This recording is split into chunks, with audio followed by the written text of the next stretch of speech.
Hello friends! Today we are going to read a story from Satyajit Ray of Feluda named Danger in Darjeeling. I will read the whole story in this video. So let's start. I saw Rajen Babu come to the mall every day. He struck me as an amiable old man. All his hair had turned grey and his face always wore a colorful and cheerful expression. He generally spent a few minutes in the corner shop that sold old Nepali and Tibetan things. Then he came and sat on a bench in the mall for about half an hour until it started to get dark. After that, he went straight home. One day, I followed him quietly to see where he lived. He turned around just as we reached his front gate and asked, "Who are you? Why have you been following me?" "My name is Tapesh Ranjan," I replied quickly. "Well then, here is a lozenge for you," he said, offering me a lemon drop. "Come to my house one day. I'll show you my collection of masks," he added. Who knew that this friendly old soul would get into such trouble? Why, he seemed totally incapable of getting involved with anything even remotely sinister. Feluda snapped at me when I mentioned this. "How can you tell just by looking at someone what he might get mixed up with?" he demanded. This annoyed me. "What do you know of Rajan Babu?" I said. "He is a good man, a very kind man. He has done a lot for the poor Nepali people who live in the slums. There's no reason why he should be in trouble." "I know. I see him every day. You haven't seen him even once. In fact, I have hardly seen you go out all since we came to Darjeeling." All right. Let's have all the details then. What would a little boy like you know of danger anyway?" Now this wasn't fair. I was not a little boy anymore. I was 13 and a half. Feluda was 27. To tell you the truth, I came to know about the trouble Rajan Babu was in purely by accident. I was sitting on a bench in the mall today waiting for the band to start playing. On my left was Tinkori Babu reading a newspaper. He had recently arrived from Calcutta to spend the summer in Darjeeling and had taken a room on rent in Rajan Babu's house. I was trying to lean over his shoulder and look at the sports page when Rajan Babu arrived panting and collapsed on the empty portion of our bench next to Tinkori Babu. He looked visibly shaken. "What's the matter?" asked Tinkori Babu, folding his newspaper. "Did you just run up a hill?" No, Rajan Babu replied cautiously, wiping his face with one corner of his scarf. "Something incredible has happened." I knew what incredible meant. Feluda was quite partial to the word. "What do you mean?" Tinkori Babu asked. "Look, here it is." Rajan Babu passed a piece of folded blue paper to Tinkori Babu. I could tell it was a letter, but made no attempt to read it when Tinkori Babu unfolded it. I looked away instead, humming under my breath to indicate a complete lack of interest in what the two old men were discussing. But I heard Tinkori Babu remark, "You are right. It is incredible. Who could possibly write such a threatening letter to you?" "I don't know. That's what's so puzzling. I don't remember having deliberately caused anyone harm. As far as I know, I have no enemies." Tinkori Babu leaned towards his neighbor. "We'd better not talk about this in public," he whispered. "Let's go home." The two gentlemen left. Feluda remained silent for a while after I had finished my story. Then he frowned. "You mean you think we need to investigate?" "Why? Didn't you tell me you were looking for a mystery? And you said you had read so many detective novels that you could work as a sleuth yourself." "Yes, that's true. I could prove it too. I didn't go to the mall today, did I? But I could tell you which side you sat on." "All right, which side was it?" "You chose a bench on the right side of the Radha restaurant, didn't you?" "That's terrific.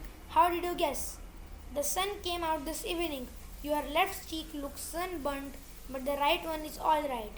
This could happen only if you sat on the side of the mall. That's the bit that catches the evening sunshine. Incredible! Yes, anyway, I think we should go and visit Mr. Rajen Mazumdar. Another 27 steps. And what if it's not?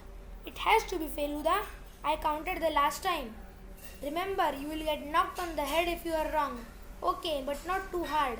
A sharp knock may damage my brain. To my amazement, 27 steps later, we were still at some distance from Rajan Babu's gate. Another 23 brought us right up to it. Feluda hit my head lightly and asked, "Did you count the steps on your way back?" "Yes." That explains it. You went down the hill on your way back, you idiot. You must have taken very big steps. Well, yes, maybe. I am sure you did. You see, young people always tend to take big, long steps when going downhill. Our older people have to be more cautious, so they take small, measured steps. We went in through the gate. Feluda pressed the calling bell. Someone in the distance was listening to a radio. "Have you decided what you are going to say to him?" I asked.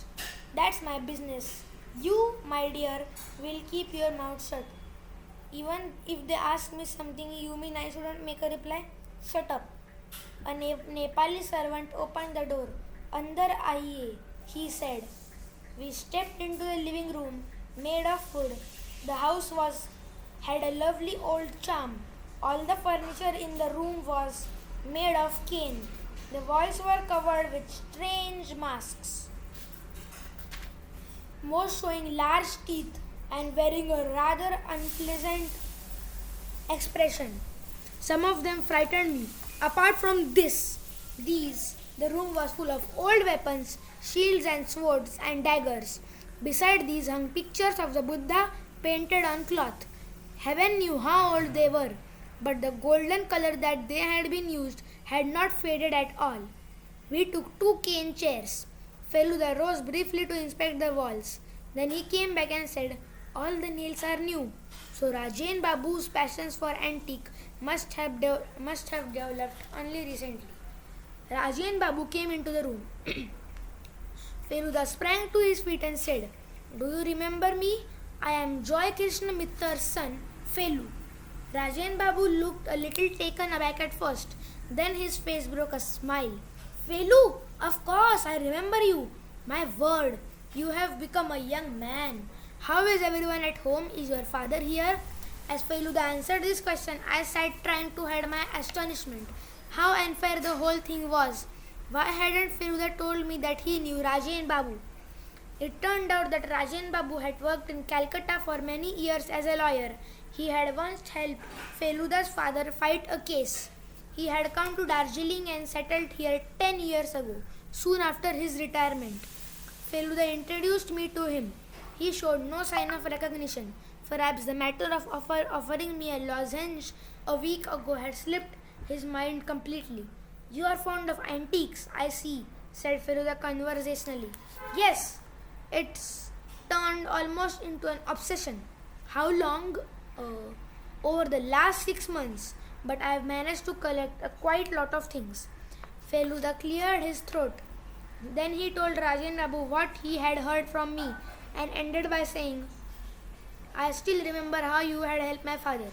If I could do anything in return..." Rajan Babu looked both pleased and relieved. But before he could say anything, Tinkori Babu walked into the room. From the way he was breathing, it appeared that he had just come back after his evening walk. Rajan Babu made the introductions. Tinkori Babu happens to be a neighbor of Ganesh, a friend of mine. When his friend heard that I was going to let one of my rooms, he suggested that I give it to Tinkori Babu. He would have gone to a hotel otherwise. Tinkori Babu laughed. I did hesitate to take up this offer, I must admit, chiefly because of my special weakness for cheroots. You see, Rajan Babu might well have objected to the smell, so I wrote to him first to let him know. He said he didn't mind, so here I am. Are you here simply for a change of air? Yes, but the air, I have noticed, isn't as cool and fresh and fresh as one might have expected. Are you fond of music? Said Feluda unexpectedly. Yes, but how did you guess? Tinkori Babu gave a startled smile. Well, I noticed your finger, Feluda explained.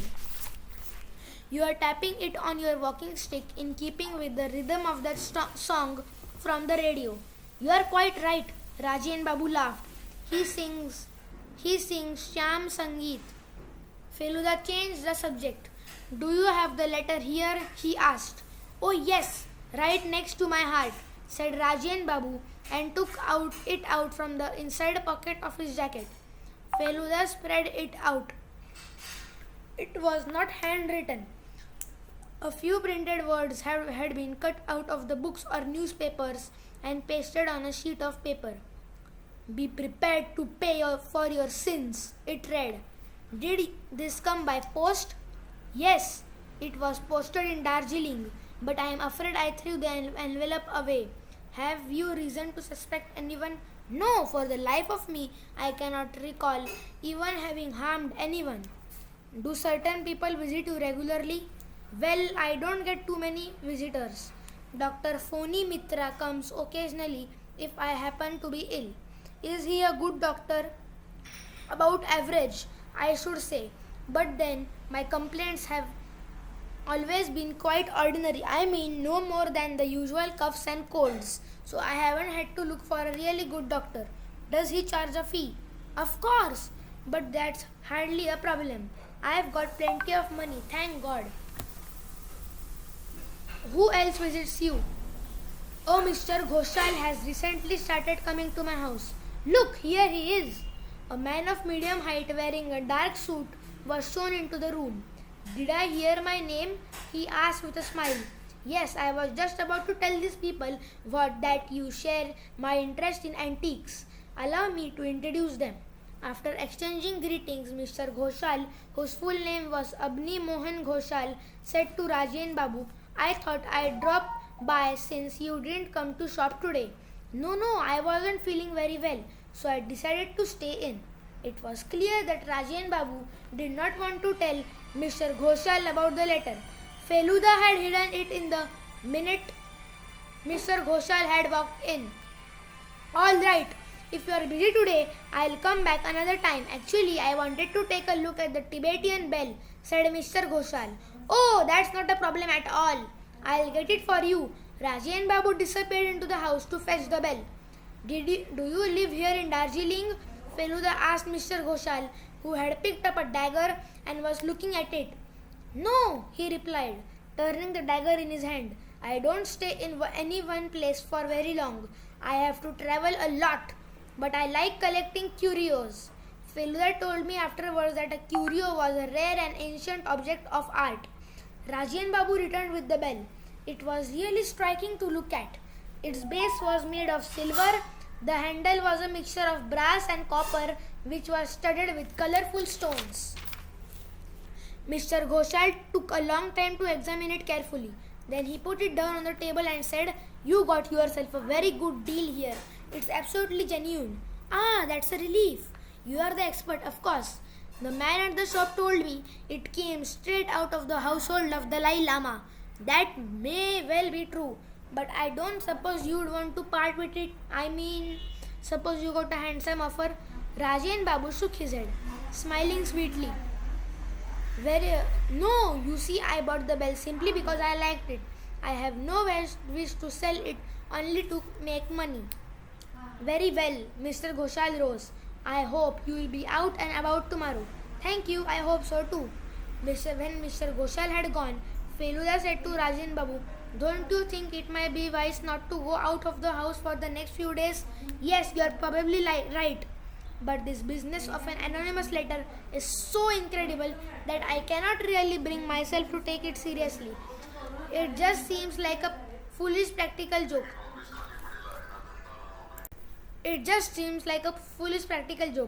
Well, why don't you stay in until we can be definite about that? How long have you had that Nepali servant? Right from the start. He is completely reliable. Feluda now turned to Tinkori Babu. Do you stay at home most of the time? Yes, but I go for morning and evening walks, so I am out of the house for a couple of hours every day. In any case, I should be there if there is any real danger. I doubt if I could do anything to help. I am 64, younger than Rajan Babu by only a year. Don't involve poor Tinkuri Babu into this, please, Rajan Babu said. After all, he comes here to relax, so let him enjoy himself. I'll stay in if you insist. Together with my servant, you two can come and visit me every day if you wish. All right. Feluda stood up, so did I. It was time to go. There was a fireplace in front of us. Over it, on a mantel shelf, were 3 framed photographs. Feluda moved closer to the fireplace to look at this. My wife, said Rajan Babu, pointing at the first photograph. She died barely 5 years after our marriage. The second photo was of a young boy who must have been about my own age when the photo was taken. A handsome boy indeed. Who is this? Feluda asked. Rajan Babu began laughing. The photo is here simply to show you time can change everything. Would you like to believe that is my own photograph taken when I was a child? I used to go to a missionary school in Bankura in those days. My father was the magistrate there, but don't let those angelic looks deceive you. I might have been a good looking child, but I was extremely naughty. My teachers were all fed up with me. In fact, I didn't spare the students either. I remember having tripped the best runner in our school in 100 yards race to stop him from winning. The third photo was of a young man in his late 20s. It turned out to be Rajan Babu's only child, Prabir Majumdar. Where is he now? Feluda asked. Rajan Babu cleared his throat. I don't know, he said after a pause. He left home 16 years ago. There is virtually no contact between us. Feluda started walking towards the front door. A very interesting case, he muttered. Now he was talking like the detectives one read about. We came out of the house. It was already dark outside. Lights had been switched on in every house nestling in the hills. A mist was rising from the Rangeet valley down below. Rajan Babu and Tinkori Babu both walked up to the gate to see us off. Rajan Babu lowered his voice and said to Feluda, Actually, I have to confess that despite everything, I do feel faintly nervous. After all, something like this in this peaceful atmosphere was totally unexpected. Don't worry, said Feluda firmly. I'll definitely get to the bottom of this case. Thank you and goodbye, said Rajan Babu and went back into the house. Tinkori Babu lingered. I am truly impressed by your power of observation, he said. I, too, have read a large number of detective novels. Maybe I can help you with the case. Really? How? Look at the letter in your hand. Take the various printed words. Do they tell you anything? Feluda thought for a few seconds. The words were cut out with a blade, not scissors, he said. Very good. Second, each word has come from a different source. The typeface and the quality of the paper vary from each other. Yes, can you guess what those different sources might be? These two words, prepared and pay, appear to be a newspaper. Right, Ananda Bazar. How can you tell? Only Ananda Bazar uses a typeface. And the other words were taken out of books. I think, not very old books, mind you, for those different typefaces have been in use over last 20 years and no more. Apart from this, does the smell of the glue tell you anything? I think the sender uses Gripex glue. Brilliant! I might say the same for you. Tinkori Babu smiled. I try, but at your age, my dear fellow, I doubt if I knew that what the word detective meant. We said namaskar after this and went on our way. I don't yet know whether I can solve this mystery, said Feluda on our way back. But getting to know Tinkori Babu would be an added bonus. If he is so good at crime detection, why don't you let him do all the hard work? Why waste your own time making inquiries? Well, Tinkori Babu might know a lot about printing and typefaces, but that doesn't necessarily mean he'd know everything. Feluda's answer pleased me. I bet Tinkori Babu isn't as clever as Feluda. I thought. Aloud, I said, Who do you suppose is the culprit? Feluda broke off. I saw him around and glanced at a man who had come from the opposite direction and had just passed us. Did you see him? No, I didn't see his face. The light from the street lamp fell on his face for only a second and I thought, what? No, no, never mind. Let's go. I feel quite hungry. Feluda is my cousin. He and I were in Darjeeling with my father for a holiday. Father had got to know some of the other guests in our holiday hotel fairly well and was spending most of his time with them. He didn't stop us from going wherever we wished, nor did he ask too many questions. I woke a little later than usual the next day. Father was in the room, but there was no sign of Feluda. Felu left early this morning, father explained. He said he tried to catch a glimpse of the Kanchenjunga. I knew this couldn't be true. Feluda must have gone out to investigate, which was most annoying because he wasn't supposed to go without me. Anyway, I had a quick cup of tea and then I went out myself. I spotted Feluda near a taxi stand. This is not fair, I complained. Why did you go out alone? I was feeling a bit feverish, so I went to see a doctor. Dr. Phony Mitra? Aha, you are beginning to use your brain too. What did he say? He charged me 4 rupees and wrote out a prescription. Is he a good doctor? Do you think a good doctor would write a prescription for someone in perfect health? Besides, his house looked old and decrepit. I don't think he has a good practice. Then he couldn't have sent that letter. Why not? A poor man wouldn't dare. Yes, he would, if he was desperate for money. But that letter said nothing about money. There was no need to ask openly. What do you mean? How did Rajan Babu strike you yesterday? He seemed a little frightened. Fear can make anyone ill. Oh, yes, seriously ill. And if that happened, he'd naturally turn to his doctor. What might happen then is something even a fathead like you can't figure out, I am sure. I am sure. How clever Feluda was, but if Dr. Mitra had really planned the whole thing the way Feluda described, he must be extraordinarily crafty too. By this time we had reached the mall. As we came near the fountain, Feluda suddenly said, I feel a bit curious about curios. We were in fact standing quite close to the Nepal curio shop. Rajian Babu and Mr. Ghoshal visited this shop every day. Feluda and I walked into the shop. Its owner came forward to greet us. He had a light grey jacket on, a muffler round his neck, and wore a black cap with golden embroidery. He beamed at us genially. The shop was cluttered with old and ancient objects. A strange musty smell came from them. It was quiet inside. Feluda looked around for a while. Then he said, sounding important, Do you have good tankhas? Come into the next room, sir. We have sold what was really good, but we are expecting some fresh stock soon. What is a tankha? I whispered. You'll know when you see one, Feluda whispered back. The next room was even smaller and darker. The owner of the shop bought a painting of Buddha, done in a piece of silk.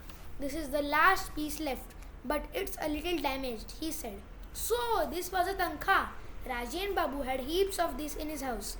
Feluda examined the tankha like an expert, peering at it closely and then looking at it from various angles. 3 minutes later, he said, This doesn't appear to be more than 70 years old. I am looking for something much older than that. At least 300 years old. You see, you are getting some new things in the evening, sir. You might find what you are looking for if you come back later today. This evening, did you say? Yes, sir. Oh, I must inform Raji and Babu. Mr. Majumdar, he knows it already. All my regular customers are coming in the evening to look at the fresh arrivals. Does Mr. Ghoshal know? Of course. Who else is a regular buyer? There's Mr. Gilmore, the manager of a tea estate. He visits my shop twice a week. Then there's Mr. Naulakha, but he's away in Sikkim at present. Alright, I'll try to drop in the evening. Topshe, would you like a mask? I couldn't resist the offer. Feluda selected one himself and paid for it. This was the most horrendous of them all. He remarked, passing it to me. He had once told me there was no such word as horrendous. It was a mixture of tremendous and horrible. But I must say it was rather an appropriate word for the mask. Feluda started to say something as we came out of the shop, but stopped abruptly. I found him staring at a man once again. Was this the same man he had seen the last night? He was a man in his early 40s, expensively dressed in a well cut suit. He had stopped in the middle of the mall to light his pipe. His eyes were hidden behind dark glasses. Somehow he looked vaguely familiar, but I couldn't recall ever having met him before. Feluda stepped forward and approached him. "Excuse me," he said. "Are you Mr. Chatterjee?" "No," replied the man, biting the end of his pipe. "I am not." Feluda appeared to be completely taken aback. "Strange. Aren't you staying at the Central Hotel?" The man smiled a little contemptuously. "No, I am at the Mount Everest, and I don't have a twin," he said, and strode off in the direction of the observatory hill. I noticed he was carrying a brown parcel on which were printed the words Nepal Curio Shop. "Feluda," I said softly, "do you think he bought a mask like mine?" "Yes, he may well have done that. After all, those masks weren't all meant for your own exclusive use, were they? Anyway, let's go and have a cup of coffee." We turned towards the coffee shop. "Did you recognize that man?" asked Feluda. "How could I replied, "when you yourself failed to recognize him." "Who said I failed?" "Of course you did. You got his name wrong, didn't you? Why are you so stupid?" "I did that deliberately just to get him to tell me where he was staying." "Do you know what his real name is?" "No." "What is it?" "Prabir Majumdar." Yes, you're right. Rajian Babu's son, isn't he? We saw his photograph yesterday.